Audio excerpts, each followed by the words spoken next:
Now, as you think about this case, I want you to reflect a little bit on this is a bit by way of sort of intermission here in the course of our discussion of these ethical theories.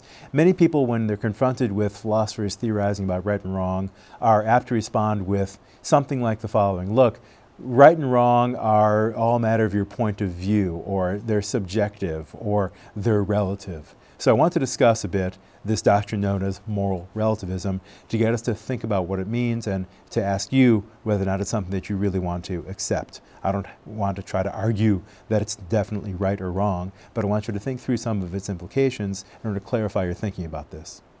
Some of the slogans that you'll sometimes hear under the general rubric of moral relativism are the following. Some people will say, it's all subjective anyway. Other people will say, it's all a matter of your point of view. Other people will say, who's to say?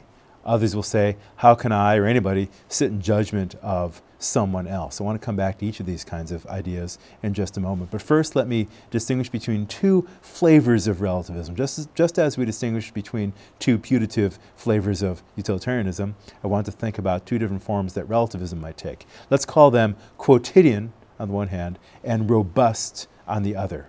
Quotidian relativism is a simple idea. It's just the thought that there's a great deal of difference of opinion across time and across space as to what is right and what is wrong. 500, 1,000, 2,000, 5,000 years ago, people had different views from the views that we hold now, many of us, about right and wrong. So that's across time and across space. Even right now, go across the world and you'll find many different views about correct and incorrect, moral and immoral behavior. The idea of quotidian relativism is the stuff of cultural anthropology. You take a course in cultural anthropology, and within 5 minutes you'll be hearing our anthropological discussions of different tribes, different societies, different cultures across the world that have very different views about how to raise children, marriage, death, how to deal with suffering, how to conduct warfare, how to respect one another, etc. Very different views about right and wrong that might be shocking to us. Now, notice that just being told that as a matter of fact there are people out there with different views from you about right and wrong does not itself show anything very much about objective matters of fact, as it were. But just notice that there are some surprising examples that you're likely to come across if you read about different moral views across the world. There are different views about, for example, female circumcision, especially without anesthesia, slavery, treatment of people who are sick or elderly, racism, sexism, discrimination on the basis of sexual orientation. There are things that in modern and many Western societies we've got fairly firm views about where those views are not shared by people in other parts of the world.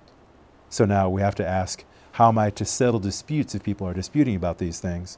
But notice that quotidian relativism just says there are different views out there. It doesn't say anything yet about whether any of those views is more right or more incorrect. Just as if a social scientist who studies views about disease tells us that some people think that people get sick because of germs, other people think that people get sick because of bad karma or cooties or somebody put a spell on them. So far, all she is telling us is different people's views. She's not saying anything at all about who's right and who's wrong. Maybe everybody's wrong. Maybe they're all in some sense right.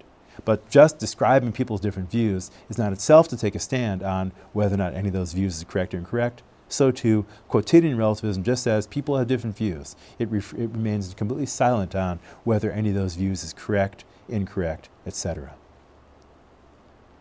And my point about quotidian relativism also is that it's hard to deny. It seems banal. It seems uncontroversial that there's a great deal of difference of opinion out there as to right and wrong. It's just making an empirical claim borne out by painstaking anthropological research about people's different attitudes across space and time.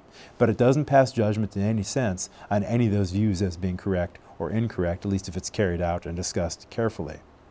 And therefore, quotidian relativism is perfectly compatible with the idea that there is a right answer to questions about morality. Just as somebody who points out different views about the causes of disease could consistently go on to say, some people think that diseases are caused by cooties, other people think that they're caused by witchcraft, other people think that they're caused by germs, and then that person could go on to say, but we now know that diseases are caused by germs, for example. That's perfectly consistent. So too, quotidian relativism is compatible with there being a, so to speak, fact of the matter about right and wrong.